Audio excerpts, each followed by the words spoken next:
Assalamualaikum warahmatullahi wabarakatuh. Selamat pagi adik-adik.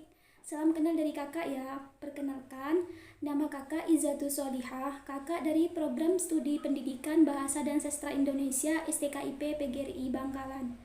Nah, dalam 1 bulan ke depan, Alhamdulillah Ibu Indah sebagai guru pamong kakak di SMA N1 Kamal memberikan kepercayaan kepada kakak berbagi pengalaman bahasa Indonesia di kelas 11 IPA 4. Nah, yang mana materi yang akan kakak sampaikan ini adalah tentang teks eksplanasi.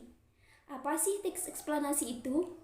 Teks eksplanasi adalah teks yang berisi tentang penjelasan suatu fenomena atau peristiwa yang di dalamnya terdapat pernyataan yang menjadi sebab akibat terjadinya fenomena tersebut. Nah, fenomena apa yang di sini yang dimaksud? Bisa fenomena alam, bisa fenomena sosial, dan bahkan kebudayaan.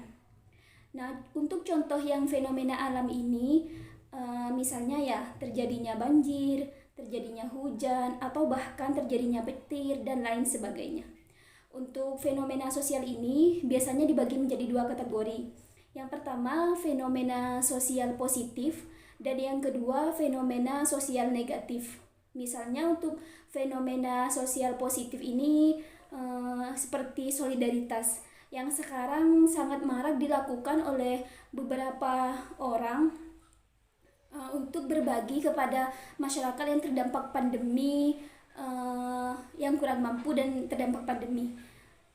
Kemudian untuk yang fenomena sosial negatif ini misalnya yang marak juga sekarang terjadi itu bullying atau penyalahgunaan media sosial.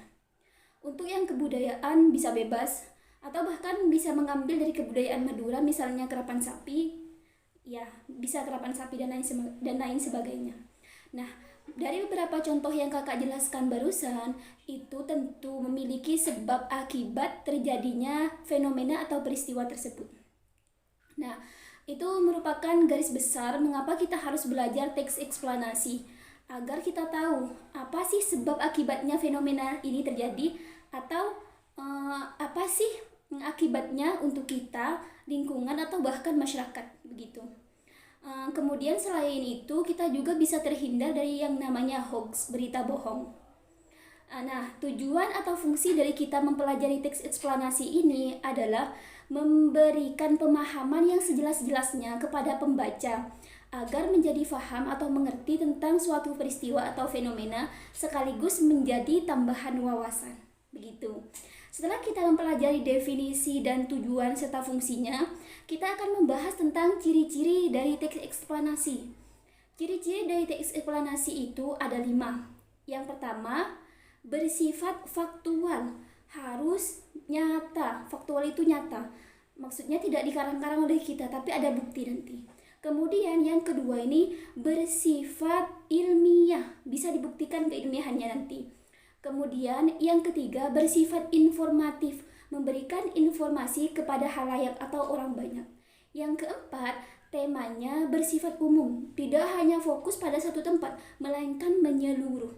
Dan yang kelima, biasanya terdapat pernyataan urutan. Dalam teks eksplanasi ini biasanya ada kata urutan, misalnya yang pertama, kedua, ketiga, keempat, dan seterusnya. Kemudian setelah kita mempelajari ciri-ciri dari teks eksplanasi, kita akan membahas tentang struktur dari teks eksplanasi. Struktur dari teks eksplanasi ini ada 3. Yang pertama, pernyataan umum. Di pernyataan umum ini berisi gambaran dasar atau awal pengenalan fenomena alam sosial yang akan dibahas. Kemudian yang kedua, sebab akibat. Di sini detail keseluruhan dari awal sampai akhir terjadinya fenomena tersebut. Kemudian yang ketiga ini interpretasi atau kesimpulan. Berisi kesimpulan keseluruhan dari fenomena yang telah dijelaskan. Begitu teman-teman. Kemudian setelah kita mempelajari strukturnya, kita lanjut pada kaidah kebahasaan teks eksplanasi. Kaidah kebahasaan dari teks eksplanasi ini ada 5. Yang pertama, pembahasan topiknya itu bersifat umum seperti tadi yang kita bahas di ciri-ciri. Untuk pembahasan topiknya juga bersifat umum, tidak menyeluruh. Misalnya, kita mengambil tema sosial, fenomena sosial. Jadi fenomena sosial tersebut tidak hanya terjadi di suatu tempat, tapi menyeluruh di semua daerah, misalnya begitu. Kemudian yang kedua, menggunakan istilah-istilah ilmiah. Seperti yang kakak tadi jelaskan, istilah-istilah ilmiah, misalnya kita mengambil tema tentang gempa bumi. Biasanya di dalamnya itu pasti ada bahasa atau kata istilah skala Richter dan lain sebagainya. Yang ketiga, selain dari yang kedua poin ini, ketiga di sini untuk kaidah kebahasaan dari teks eksplanasi ini biasanya menggunakan kalimat pasif, yang mana kalimat pasif ini adalah kata kerja yang biasanya di dalamnya terdapat imbuhan di, terkan, teran, dan lain sebagainya. Dan yang keempat, biasanya sering menggunakan verba material dan verba relasional, yang mana verba material ini adalah kata kerja yang menggunakan fisik, misalnya memukul, meminum, menulis, dan lain sebagainya. Sedangkan verba relasional ini lebih kepada kata kerja yang berperan untuk menghubungkan kalimat. Misalnya kalimat subjek, misalnya subjek digabungkan dengan pelengkap begitu. Kemudian untuk yang terakhir itu menggunakan yang terakhir ini menggunakan konjungsi kausal dan konjungsi waktu. Konjungsi kausal ini misalnya kata sebab atau kata akibat atau kata karena dan lain sebagainya. Sedangkan untuk konjungsi waktu ini misalnya kemudian, lalu, dan lain sebagainya. Setelah kita mempelajari kaidah kebahasaan dari teks eksplanasi, kita lanjut pada langkah-langkah untuk membuat teks eksplanasi.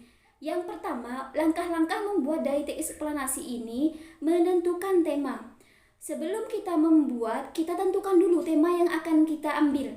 Misalnya, saya mengambil tema tentang gempa bumi. Nah, kita tentukan, berarti temanya itu gempa bumi. Kemudian yang kedua, mengumpulkan referensi. Kita cari referensi untuk gempa bumi, bisa mencari dari majalah, bisa mencari dari buku, atau bahkan di internet. Setelah terkumpul, kita membuat pembuatan peta pikiran. Setelah kita menentukan tema dan mengumpulkan referensi, kita pembuatan peta pikiran. Kita tulis yang ada di pikiran kita tentang gempa bumi.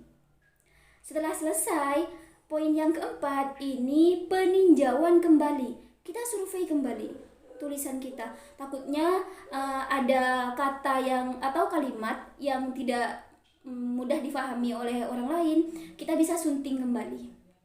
Kita perbaiki.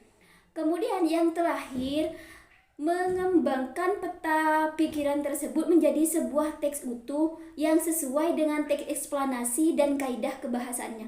Setelah kita menulis peta pikiran kita, setelah kita selesaikan, setelah kita sunting dan sebagainya, kita lanjut dengan mengembangkan teks tersebut sesuai dengan teks eksplanasi dan kaidah kebahasaannya. Begitu adik-adik. Nah, sebelum kakak akhiri, kita perhatikan contoh yang akan kakak berikan ini, agar kalian lebih paham. Perhatikan di atas. Sudah paham? Nah, kalau sudah paham, kakak akhiri ya. Semoga kita masih bisa bertemu di pertemuan luring nanti. Kakak akhiri, wassalamualaikum warahmatullahi wabarakatuh. Sampai jumpa.